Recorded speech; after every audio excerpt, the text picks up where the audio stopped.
À Mayotte, la terre ne cesse de trembler. Oh mon Dieu! Depuis plus de 3 semaines, les habitants subissent des séismes plusieurs fois par jour. Moi, j'ai couru, j'ai crié. Vous voyez très bien la fissure. 800 secousses au total ont été enregistrées. Les Mahorais sont exténués dans un état de stress permanent.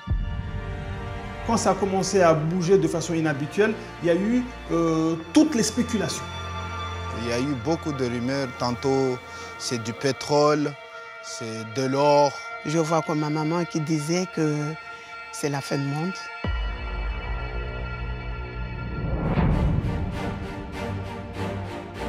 La tendance normale, c'est d'augmenter avec la pression quand même. Et là, t'as vraiment une anomalie assez forte. Et regarde ça, regarde ça. Mais c'est incroyable. On est passé complètement par hasard. C'est un truc de malade. C'est un truc de malade. On ne craint rien. On ne craint rien pour l'instant. On va à la pêche, mais on a peur.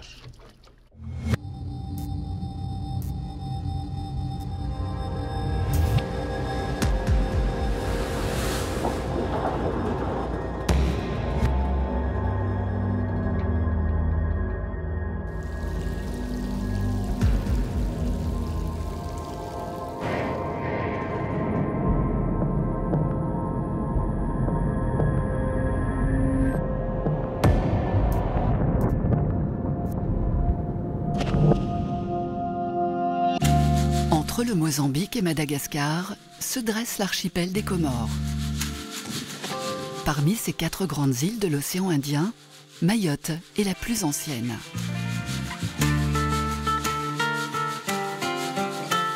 Ici, la population se situe essentiellement sur le littoral, avec plus de 260 000 habitants. L'île s'est créée il y a plusieurs millions d'années, suite à une activité volcanique importante. Ce relief, dont le point culminant atteint 600 mètres de hauteur, le géographe Saïd Hachim le connaît bien pour l'avoir étudié de près. Après avoir débuté des études supérieures de géographie et d'écologie à Mayotte, qu'il a achevées à Montpellier, il est revenu sur sa terre natale pour se consacrer pleinement aux phénomènes physiques et biologiques qui touchent son île. Ouais, c'est époustouflant. Petite terre, en fait, ici, on a les dernières manifestations volcaniques à Mayotte. On a des cirques volcaniques, des caldeiras. Ce sont des anciens cratères, des cratères effondrés. Une partie de ces cratères se sont effondrés en mer et le reste des cratères qui n'ont pas été touchés, c'est le lac de Diani où vous avez de l'eau douce à l'intérieur.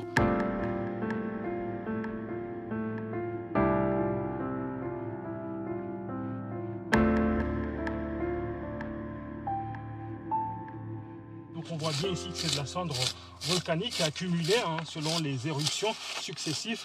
Voilà, tout ça c'est de la cendre volcanique, on la voit très très bien ici. Et parfois on peut retrouver à l'intérieur de la cendre des petits blocs de roches. C'est ce qu'on appelle des bombes volcaniques, on les voit ici. Ces petits blocs qu'on voit ici, c'est de la roche qui a été projetée et qui est retombée dans la cendre. C'est ce qu'on appelle parfois des blocs, des bombes volcaniques envoyées dans l'atmosphère, puis qui retombent à l'intérieur de la cendre. C'est au conseil départemental, qui administre l'île depuis mars 2011, que Saïd Hachim centralise ses études sur les données spatiales et géographiques de Mayotte.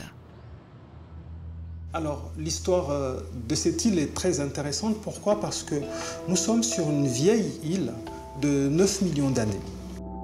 C'est une île aujourd'hui avec sa forme hippocampe inversée et qui a autour d'elle une barrière de corail.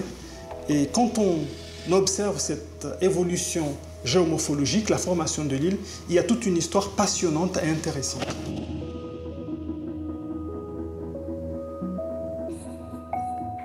Il y a 8 millions d'années ici, est sorti de l'eau un jour un volcan qui a édifié l'île, qui a créé les fondations de cette île.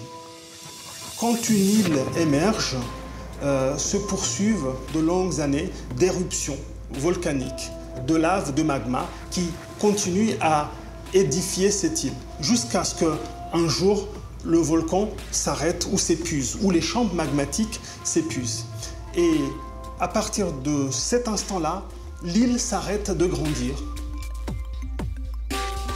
Le volcanisme mahorais est éteint depuis plusieurs millénaires.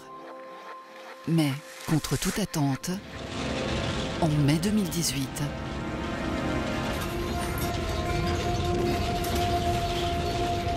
à Mayotte, la terre ne cesse de trembler. Depuis plus de 3 semaines, les habitants subissent des séismes plutôt faibles, mais plusieurs fois par jour.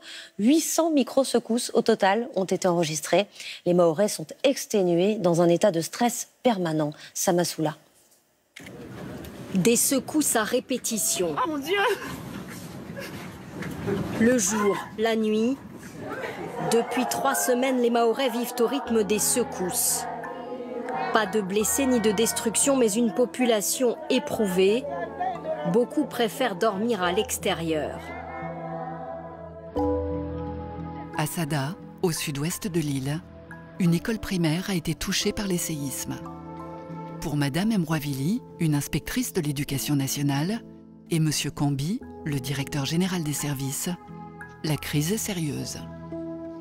Ça me fait peur parce que les normes, nous avons construit nos maisons sans les normes de construction. Beaucoup de maisons, beaucoup de nos parents ont construit à la hâte, à la va-vite, sans tenir compte d'aucune de mesures de sécurité et qui peuvent demain, malheureusement, un SM de séisme, s'il revient avec en période de forte pluie, ça risque demain de causer des dégâts assez importants. Oui, j'ai eu peur. Hein. J'ai eu peur parce que je me disais, est-ce que le ciel ne va pas tomber sur ma tête, quoi?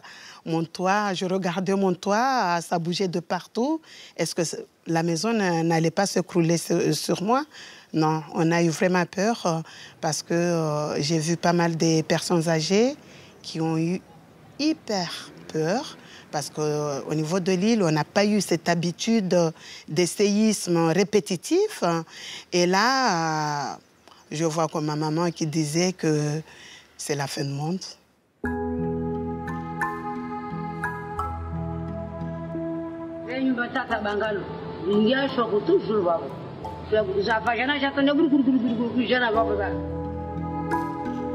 Depuis le 10 mai dernier, l'île de Mayotte a enregistré plus de 850 séismes, le plus puissant de magnitude 5,8 sur l'échelle de Richter.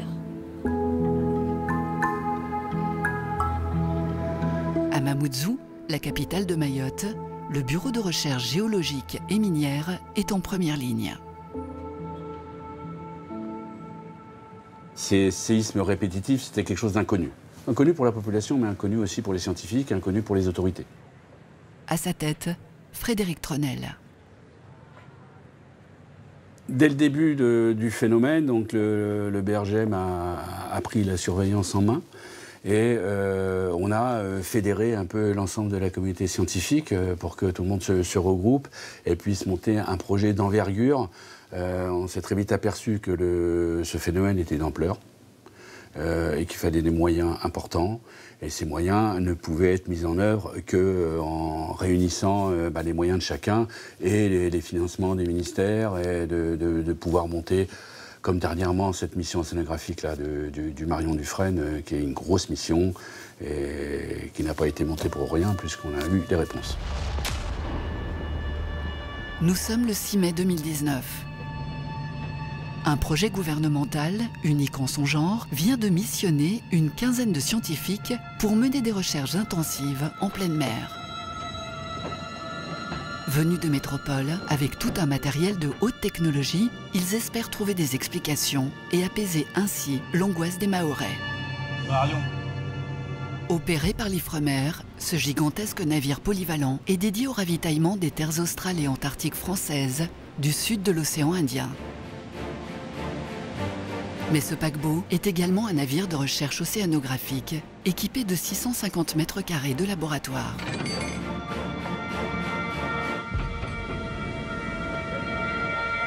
L'équipe scientifique est composée de chercheurs de plusieurs instituts prestigieux. Spécialisés dans les sciences de la Terre, les risques du sol et les ressources marines, ils font partie des meilleurs dans leur domaine. Ils embarquent sous la protection du commandant Essautier, un marin rompu à ce genre de mission. C'est une mission qui a été montée comme ça assez rapidement. C'est pour l'île de Mayotte, il y a une population qui est inquiète par rapport à ce sujet. Donc tous les séismes qu'ils ont depuis un an, il y en a quand même plus d'un par jour. C'est quand même hallucinant. Voilà, on essaye de résoudre un problème. Ce principe d'abord me correspond bien et puis j'aime bien ça, à essayer d'aller trouver, d'aller comprendre ce qui se passe. Le navire met cap au large pour une dizaine de jours.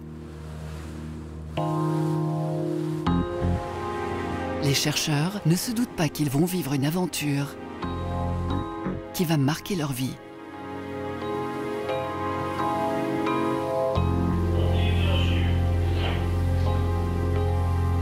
Passerelle de Coursives, l'OBS remonte. Il est actuellement à 2884 mètres et il remonte à 0,5-0,6 mètres secondes.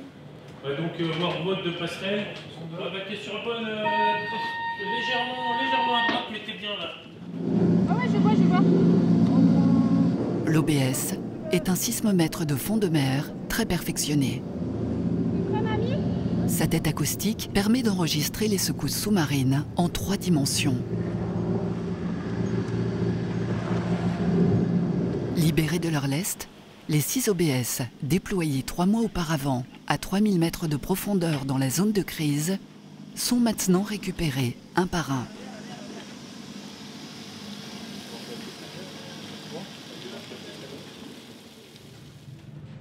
Passerelle de Martin, donc on peut faire route vers le prochain OBS. Et PC, on peut reprendre les acquisitions. Bien reçu, nous sommes en route vers le prochain OBS. Romuald Daniel est ingénieur en instrumentation. C'est lui le responsable technique de l'opération OBS. Derrière lui, Nathalie Feuillet, géologue à l'Institut de physique du Globe de Paris, est la chef de cette mission.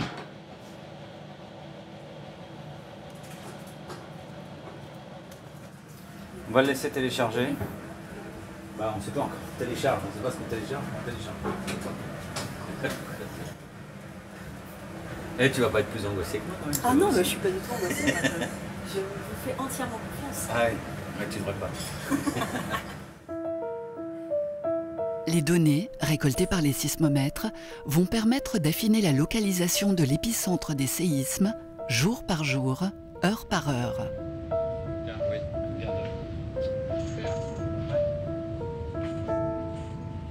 Des renseignements capitaux pour le reste de l'équipe, dont Wayne Crawford, un sismologue spécialisé en géosciences marines, qui se charge de l'analyse du premier OBS.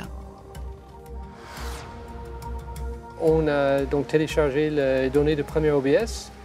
Ce qu'on voit, c'est qu'il y a plein de séismes, les données sont belles. Si je vais 1 heure plus tard,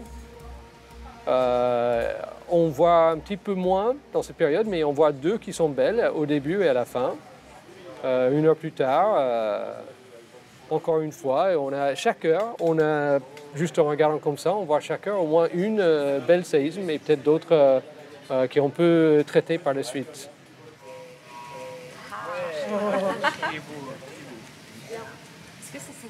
Il est un peu saturé, tu vois là, c'est saturé là, c'est saturé là. Non, c'est la moulinette.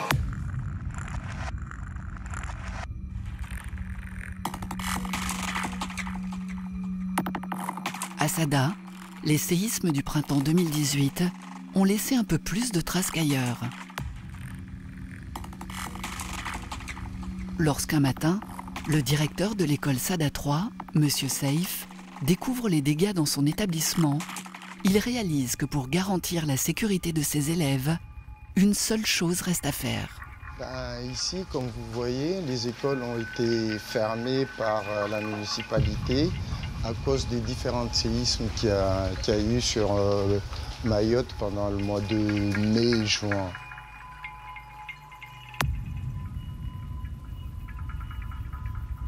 Les 4 classes, les 4 salles sont fermées, on peut plus y accéder. Voilà, celle-là.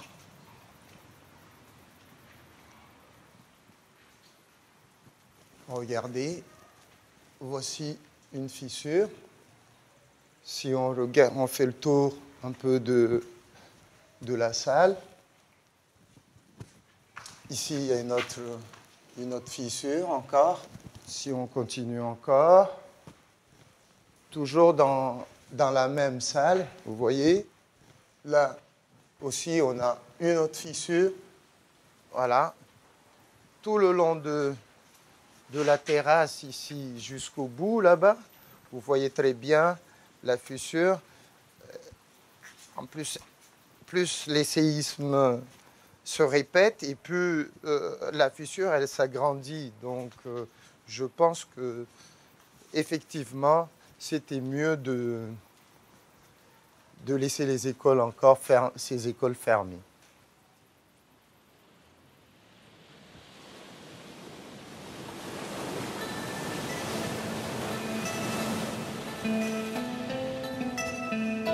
À bord du Marion Dufresne, toutes les données des sismomètres ont été récupérées.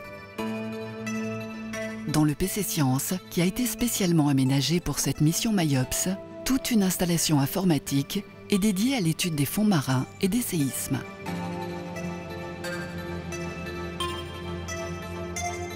Et en tout cas, ça change tout, les EBS. Ouais. Ah ouais. Donc du coup, on a vraiment là une nouvelle image de la sismicité, quoi. Ouais, on peut faire un look si tu veux. Et on voit bien que d'ailleurs, c'est beaucoup plus concentré. Je pense, hein. Et plus près de l'île. Et quand même assez profond, mine de rien. On ne s'attendait pas quand même à une telle profondeur. Du coup, la zone identifiée se situe à une dizaine de kilomètres de l'île, faisant apparaître un essaim principal sur une ride qui s'étend vers l'est. Les résultats révèlent d'où partent les séismes, mais n'expliquent pas le pourquoi. Ces structures existaient quand on est venu, on a fait un passage, il y a un bateau complètement par hasard en 2014. Ouais, et donc c'est vachement bien ça, tu vois. Donc ces structures existaient déjà, mais par contre ce qui est bien, c'est qu'on va pouvoir refaire de la bathymétrie et voir si on a un changement. En 2014, une expédition est venue cartographier la zone d'essaim de manière tout à fait aléatoire.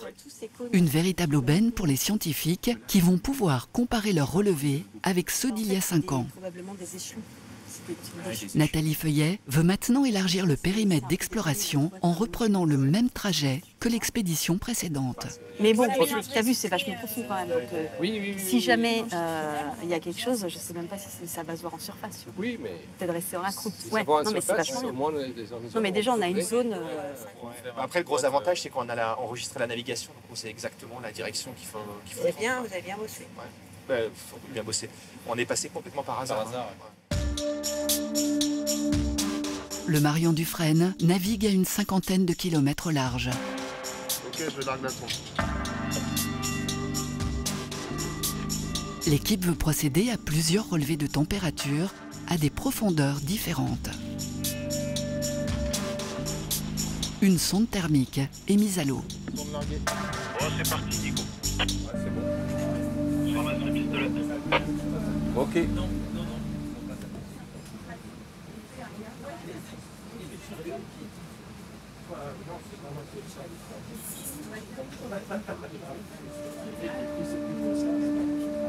Qu'est-ce qui se passe? Et pour info, il y a une thermocline là. Ouais, et là il y a la température qui s'affole là sur le. La température que ah ouais, c'est incroyable. On est passé de 6 à 12. 14 même. C'est incroyable, il y a 4 degrés. C'est dingue. J'ai vu des fois des petites différences quoi, quand tu passes dans les courants plus chauds, mais là. 7 degrés, 7 degrés. La tendance normale, c'est d'augmenter avec la pression quand même. Et là, tu as vraiment une anomalie assez forte qui fait que ça. Ah, je l'ai mis ça. Je change de fichier là ici, Nico. Puis la sonde, elle a du mal à comprendre ce qui se passait dans ce coin-là. Non, la pauvre, elle a été complètement perturbée. Ah, c'est très rare. Moi, ça fait plus de 30 ans que je navigue et autant de différences, j'ai jamais vu. Ça peut arriver qu'on voit des petites différences parce qu'il peut y avoir des courants chauds des courants froids qui passent au fond. Donc on voit des petites... Mais bon, c'est des quelques dixièmes de degrés en température. Mais là, je crois que c'était 6 ou 7 degrés de différence. Et ça, c'est très rare, quoi. Là, on est vraiment tombé sur un cas exceptionnel, quoi. Et on voit des lignes là sur l'eau, mais je ne sais pas si ça a un rapport. Après, ça peut être effectivement des veines de courant qui sont générées par ça, alors je ne sais pas. Si le mystère reste entier, cette anomalie de température est bien le signe qu'il se passe quelque chose d'inhabituel au fond de l'océan. Les pêcheurs mahorais sont les premiers à avoir remarqué ce phénomène dès le mois de janvier 2019.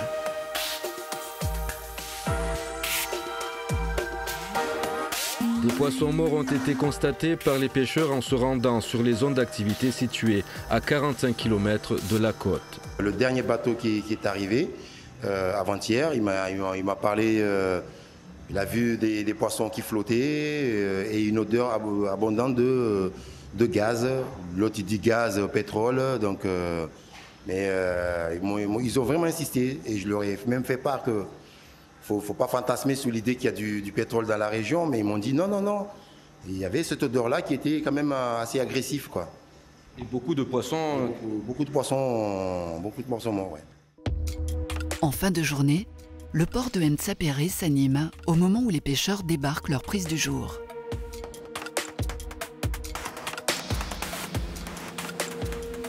Monsieur Sharif est le président de la coopérative de pêche. Il est l'un des premiers pêcheurs à avoir découvert les poissons morts au large. Le jour qu'on a eu le poisson mort en surface, on a donné l'alerte à l'administration. Malgré qu'on a donné cette alerte, personne ne nous prend au sérieux. Personne ne croyait qu'on a trouvé des poissons qui sont bouillis, qui sont en grande surface, alors que ce ne sont pas des poissons pélagiques, mais ce sont des poissons du bas ou des eaux profondes. Nous, au départ, on avait pensé que c'était des poissons qui étaient empoisonnés quelque part. Mais il y a même des gens qui les ont mangés. Et c'est là que les questions se sont posées, que ce n'est pas du poison, vraiment du poison. Parce qu'au départ, on dit qu'ils vont mourir. Ceux qui ont mangé, ils ne sont pas morts. Donc c'est là qu'on pense que c'est autre chose. Là, toujours, il y avait des points d'interrogation. D'où vient ce poisson et pourquoi? En ce début d'année 2019, les pêcheurs mahorais n'ont pas encore conscience de l'importance de la zone de leur découverte macabre. L'endroit où on a trouvé ce poisson-là, c'est à 50 km d'ici. Donc à 50 km d'ici, et puis c'est élargi. Donc on sait bien que cette zone-là, c'est fini pour nous. On a le vent en poupe, là, ça fait peur. Parce que c'est un passage, hein? Parce que c'est pas 2 mètres, mais c'est des kilomètres de passage là. Donc jusqu'à maintenant, on va à la pêche, mais on a peur.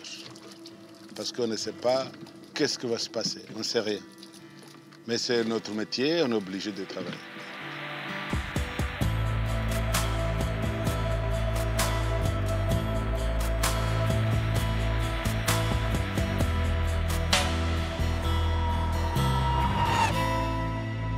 Au 4e jour de la mission Mayops, le navire océanographique navigue toujours à une 50aine de kilomètres de Mayotte, à l'endroit même où les poissons calcinés ont été retrouvés. Les scientifiques sont plongés dans leurs analyses des fonds marins quand, soudain, sur un écran, apparaît la clé du mystère. Oui, il y a un volcan. Bah ouais, c'est plusieurs panaches. Il y aurait des trucs. À droite. C'est incroyable, ça fait comme ça. C'est incroyable. Ah ouais. Regarde. C'est incroyable. 3000 mètres de fond, c'est très rare de détecter des choses comme ça. Ça veut dire que ça dégaze à mort.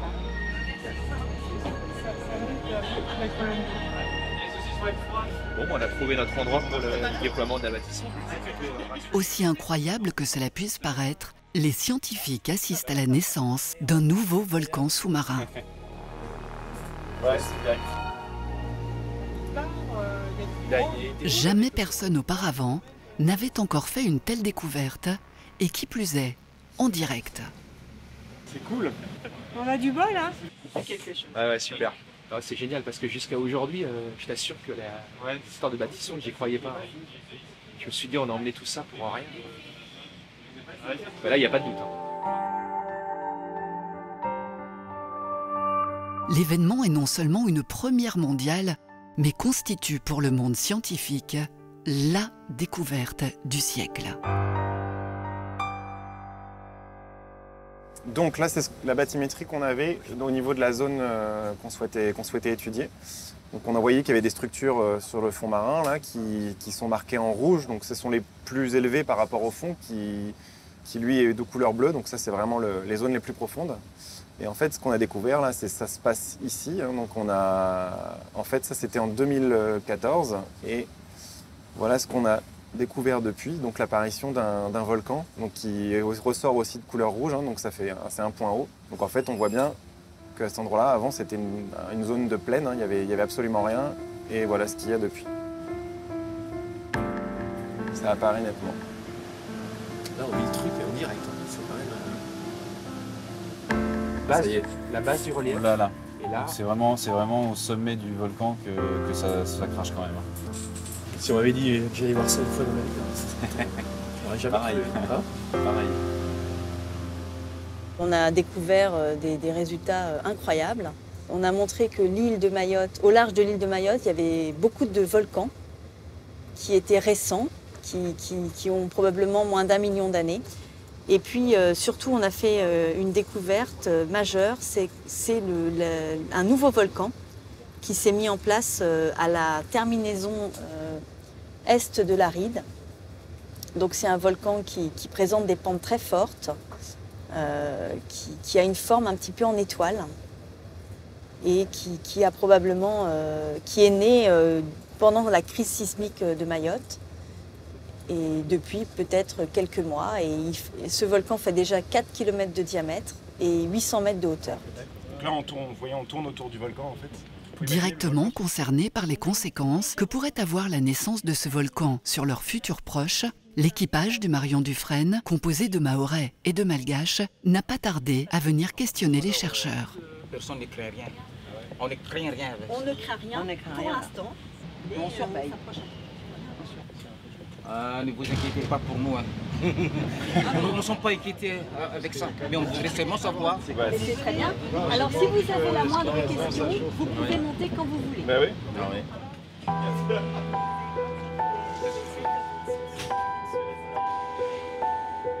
Ce bébé volcan se situe à 3000 mètres de profondeur, là, sous la coque du navire. Même s'il n'y a aucune chance de pouvoir l'apercevoir de la surface, pour chacun, l'espoir est vif d'en détecter le moindre signe.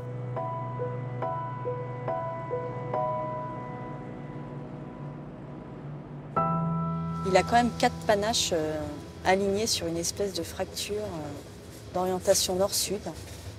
En fait, il y en a d'autres sur les latéraux. Regarde. Oh là là. Là. En fait, Mais c'est incroyable. Il y en a partout en fait. Alors, moi, j'ai jamais vu, en tout cas, de choses comme ça dans la colonne d'eau. Ah non, c'est inédit. C'est inédit. C'est un truc de malade. C'est un truc de malade. Plus les anomalies de température, plus tout ça. Ouais. 6e jour, à bord du Marion Dufresne. Nathalie Feuillet vient de donner le feu vert pour l'opération dragage. Le pari de récolter de la roche volcanique en fusion est osé, car personne ne connaît encore la composition de cette lave sous-marine naissante.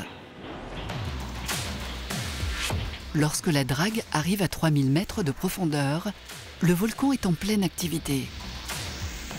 La lave, qui sort directement de la chambre magmatique, est remplie de gaz.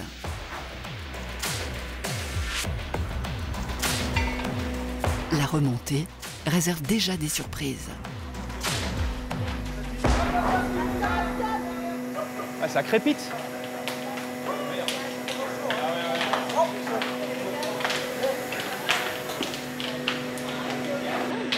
complètement dingo. C'est complètement dingo.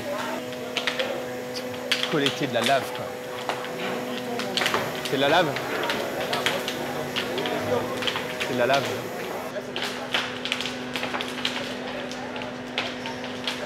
Moi, je pense qu'il y a encore un état liquide. C'est pas possible. Et les remontées, c'est ça. Les vésicules de gaz. Mais bon, les roches, ça pète, ça pète. Voilà. Il faut faire attention parce qu'il peut y avoir des gros morceaux qui... Mais là, c'est peut-être pas terrible. Hein. Non. On va peut-être la laisser dépresser. Regarde, ça gicle par-dessus. Attention s'il vous plaît, pour le moment il est interdit de se rendre en plage arrière. Your subjective is forbidden to go to the app station. Thank you very much. Ah bah là, on va de surprise en surprise. Ouais, c'est une première, moi j'ai jamais vu ça encore. C'est vraiment dingue. Ah ouais, c'est dingue. Oh là là.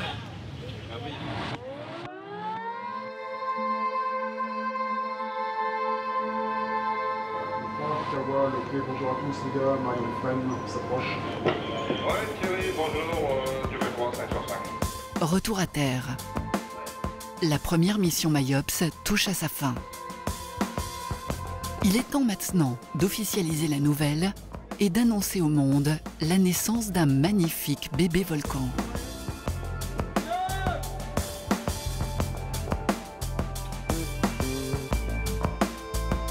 Mais cette découverte exceptionnelle ne doit pas faire oublier l'inquiétude des Mahorais. C'est Nathalie Feuillet qui est en charge de prendre la parole lors d'une conférence de presse organisée par le préfet de Mayotte de l'époque, Dominique Sorin. Alors, au départ, vous vous souvenez, lorsqu'on en avait parlé, ça avait été présenté comme les suites de mouvements tectoniques, enfin de plaques glissées. Ça a été la première explication qui avait été donnée parce qu'on est dans une zone où ce type de friction se produit. Donc l'objectif de la campagne, c'était de documenter la crise sismo-volcanique en cours au large de Mayotte. On a trouvé un nouveau volcan qui est situé ici, à 50 km des côtes. Alors ce volcan, il fait 4 km de diamètre et 800 mètres de hauteur. On a au-dessus de ce petit volcan nouveau une anomalie. Et cette anomalie, c'est lié à des fluides dans la colonne d'eau. Donc ça peut être aussi des gaz, des fluides, enfin on ne sait pas. Pour l'instant, on ne sait pas. C'est pas de la lave. Ce n'est pas de la lave. Donc ça veut dire qu'on a un cône volcanique qui a grimpé de 800 mètres en un an. C'est ça. Donc on ne sait pas exactement quand a eu lieu exactement la naissance de ce volcan, mais on sait que c'était cette année. On pense que le premier essaim sismique, qui était très fort, vous avez tous été beaucoup secoués là en mai-juin, était lié à la naissance de ce volcan. Quand ce volcan il a fracturé les roches, et du coup on pense qu'il est sorti peut-être à l'été ou à l'automne. Mais il faut qu'on confirme.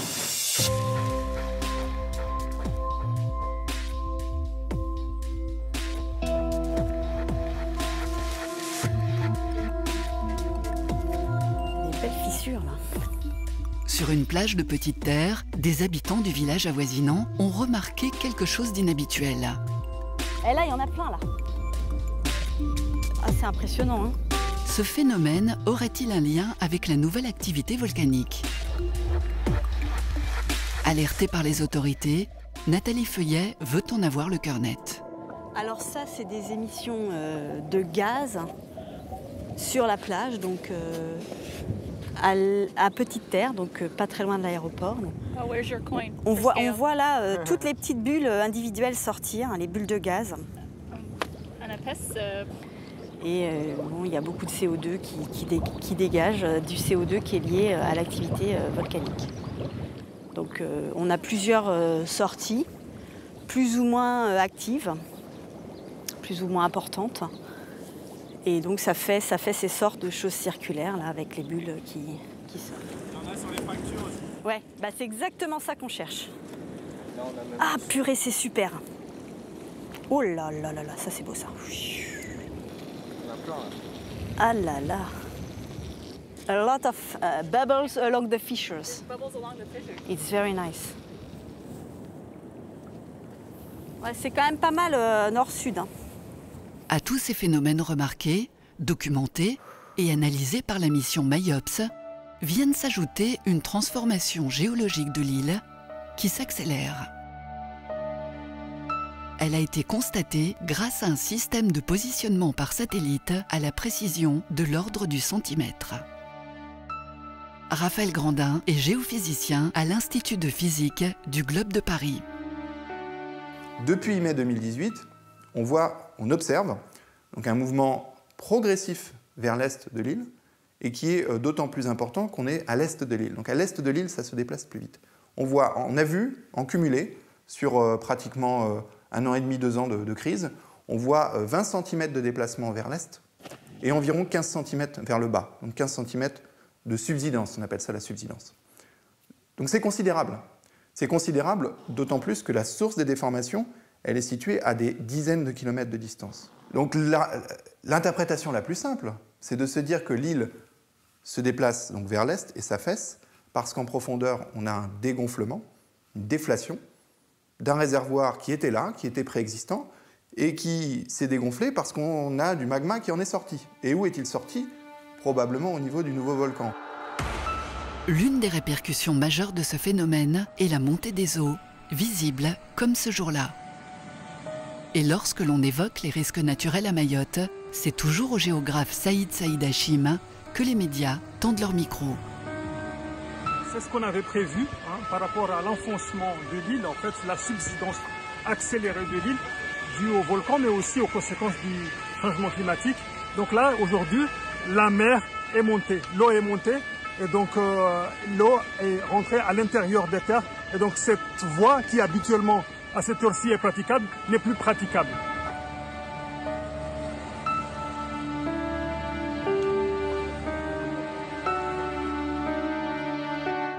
Mayotte est entourée de la mer. La majorité des villages se retrouvent au bord de la mer. Personne ne pensait que Mayotte allait se développer parce que, pour vous expliquer l'histoire, c'était quoi? Les gens avant habitaient à l'intérieur. Donc les gens se sont revenus vers la mer pour faciliter au départ le départ pour la pêche, mais aussi pour partir à Madagascar ou les Comores. Donc l'inquiétude maintenant, qu'est-ce qu'ils vont devenir demain, ces villages qui se retrouvent au pied de l'eau, si vraiment ce volcan va réellement se réveiller? Parce qu'on sait qu'il est au fond. Et quand il va monter, on n'a pas besoin de mathématiciens pour comprendre que l'eau va se déverser davantage vers la terre. Véritable filtre retenant les marées montantes, les mangroves du littoral mahorais pourraient disparaître d'ici 50 ans. À Dembéni, une ville à l'est de l'île, la population est directement impactée. Rescat Simirou est coordinateur social. La mangrove se situe à 100 mètres de chez lui. À l'époque, l'eau, la marée s'est arrêtée là. Donc là, maintenant, le marais, ça monte jusqu'à ça rentre dans la cour des gens qui habitent aux proximités de cette rivière. Donc ça, des fois, ça nous fait peur. Est-ce qu'un jour, ça ne va pas tout inonder le village, quoi. Donc, avant, c'était juste là, mais maintenant, vous voyez que ça montait jusqu'à là-bas, des fois. Ouais. Si le volcan, ça bouge là, ça monte jusqu'à là-bas, sur la route là-bas. Vous voyez, à l'époque, l'eau ne montait pas jusqu'ici. Maintenant, quand le volcan il bouge, l'eau, ça monte jusqu'ici, jusqu'à y rentre dans la cour des gens qui habitent ici. Vous voyez bien que donc, tout s'est creusé à cause que c'est le marais qui a creusé toute la route là. Donc, ça fait vraiment peur. On a peur que, est-ce qu'un jour, ça ne va pas faire un tsunami, ça ne va pas faire une vague, c'est pas comme les autres pays. Donc, toujours nous, on sent qu'on est en danger.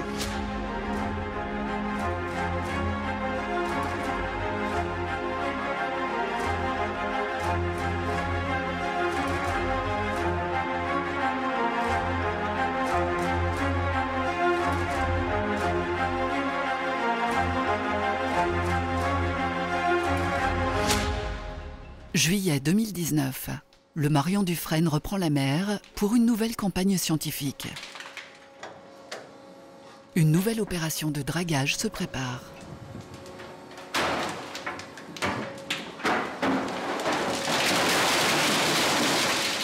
D'autres chercheurs, plus nombreux encore, ont investi le navire dans le but d'affiner la connaissance du nouveau volcan et de la structure du fond océanique.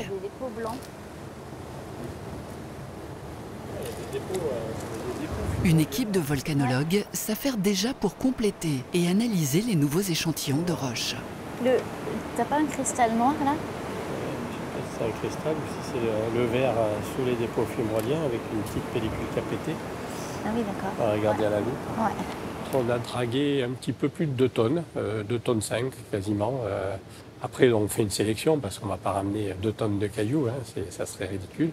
Mais je pense qu'on aura, je ne sais pas, on sera peut-être pas loin d'une tonne, malgré tout. Les bulles rondes. Parfois, elles sont coalescentes. Ce n'est pas les petites bulles isolées là, des popping rocks, la DR. C'est tout la même lave, donc on ne va pas faire la description pour chaque. On va faire une description plus complète pour le premier type. Et après, on marquera les différences. Simplement. Mayotte n'a pas connu d'éruption depuis quelques millénaires, mais c'est un site volcanique avec du volcanisme récent. Quelques millénaires, pour les géologues, c'est pas beaucoup. Et donc on sait très bien que sur ce type de contexte, l'activité peut reprendre. Donc là, on a une éruption qui a redémarré sur le site volcanique de Mayotte. C'est pas une surprise d'une certaine manière. C'est exceptionnel de le voir parce que quand on parle de millénaires à l'échelle d'une vie, bien sûr, c'est exceptionnel. Mais géologiquement parlant, c'est pas une surprise.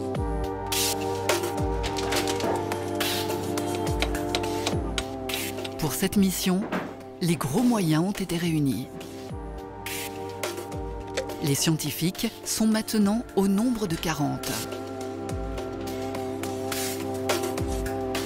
Volcanologues, géochimistes, sismologues, géologues, cartographes, acousticiens sous-marins, hydrographes. Ce qui se fait de mieux pour arracher au volcan ses secrets les plus profonds.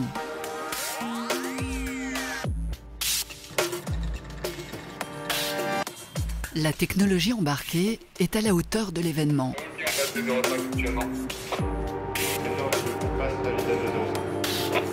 On y va. Ok, on peut y aller. Ce mini-robot sous-marin, mis à disposition par l'Ifremer, s'appelle un AUV.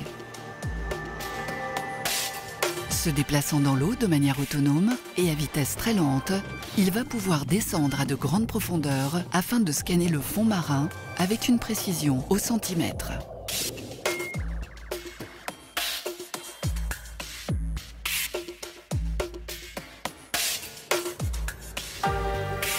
Le Scampi, ce système perfectionné de caméras submersibles, va offrir les premières images du volcan. Les scientifiques vont enfin faire connaissance avec le nouveau venu. C'est bon, c'est parti. 3240. Vous vous rendez compte, on va voir le fond du volcan. Moi, je me dis que je vais voir le fond marin d'un objet qu'on a découvert il y a quelques mois. Regarde, on voit des trous sortir, la recule. Là, ça sort. Oh. Bravo, alors. Je pense que c'est une coulée, là.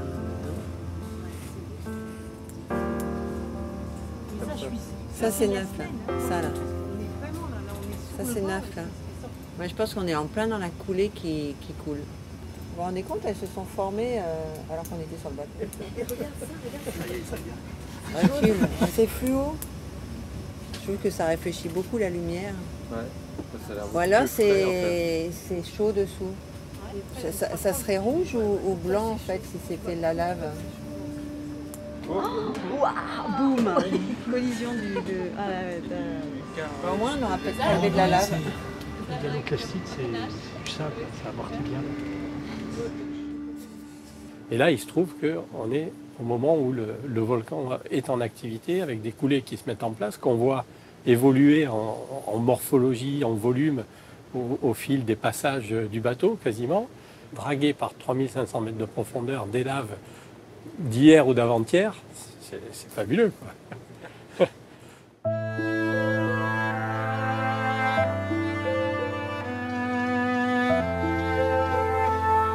À Mamoudzou, les enfants sont pressés de se rendre à l'école.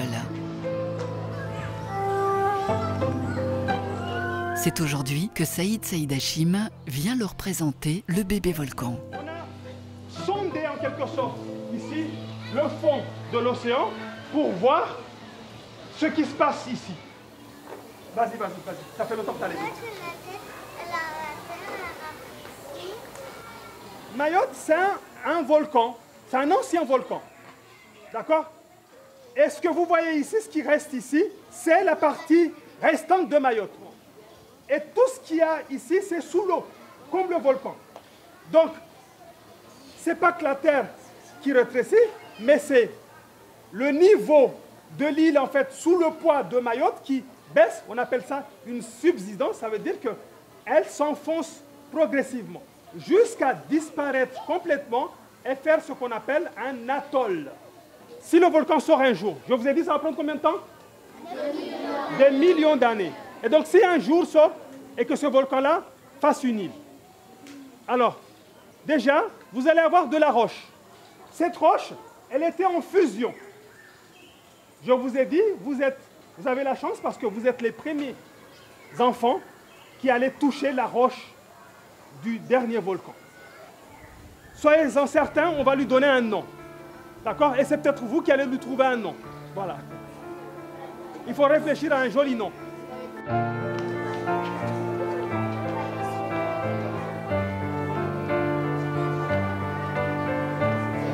peux la prendre. Hein.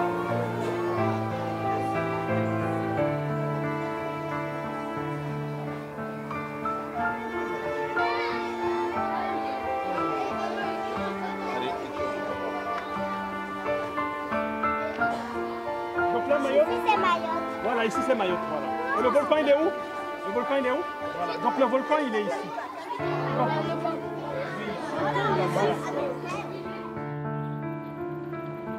Sur le port de Longoni, le navire océanographique Marion Dufresne s'apprête à repartir vers d'autres contrées. La mission Mayotte est terminée avant que d'autres campagnes ne viennent assurer la continuité dans les mois à venir. Le PC Science a été désarmé et pour Nathalie Feuillet, il faut déjà penser à demain. Alors pour l'instant, on voit que la sismicité est à peu près localisée toujours au même endroit, donc il faut surveiller l'évolution de la sismicité. Est-ce que les séismes vont être plus près de la surface, plus près de l'île? Voilà, ça c'est des questions qu'on se pose. Le volcan a encore changé. On a mis en évidence une nouvelle coulée qui fait à peu près 150 mètres de hauteur et qui est assez large.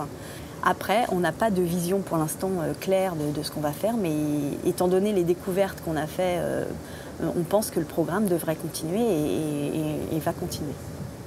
Suite au choc psychologique provoqué par la révélation de l'existence d'un nouveau volcan, le gouvernement français créera 7 mois plus tard à Mayotte un réseau de surveillance pérenne. Pour les Mahorais, chacun mesure à sa façon les enjeux qui détermineront l'avenir de l'île. On a l'impression que c'est une affaire d'État ou une affaire des scientifiques, alors que nous pensons que ça devait être une affaire de tous. Les associations, l'éducation nationale, la population locale, pour se rendre compte de ce côté justement positif et éducatif des jeunes Mahorais dans sa future. On pourrait imaginer avoir des scientifiques spécialiste de volcan mahorais. On est à 53 km. Qu'est-ce qu'on attend?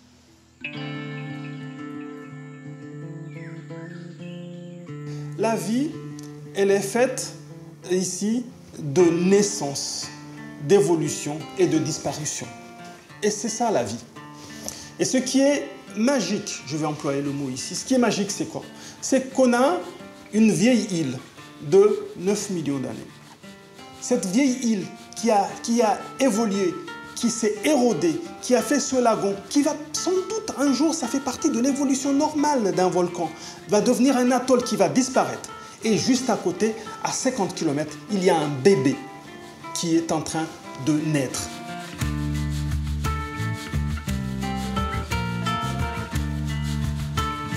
On se dit, la nature nous réserve beaucoup de surprises. Est-ce qu'un jour, il n'y aura pas de dégâts? Ça, c'est des questions qu'on ne maîtrise pas. On se les pose sans vraiment des réponses. Voilà. Donc on a peur, d'une part, mais c'est une aubaine aussi, d'autre part. On vit. Et on vit. Vivre et vivre encore. Voilà bien une formule qui pourrait devenir la devise mahoraise. C'est dans le sourire que les au revoir ne se transforment pas en adieu. Pour les scientifiques venus de métropole, ils emportent avec eux un bout de cette terre qu'ils ont permis de découvrir. Pour ceux qui restent, ce bout de terre a permis à Mayotte de devenir un temps le centre du monde.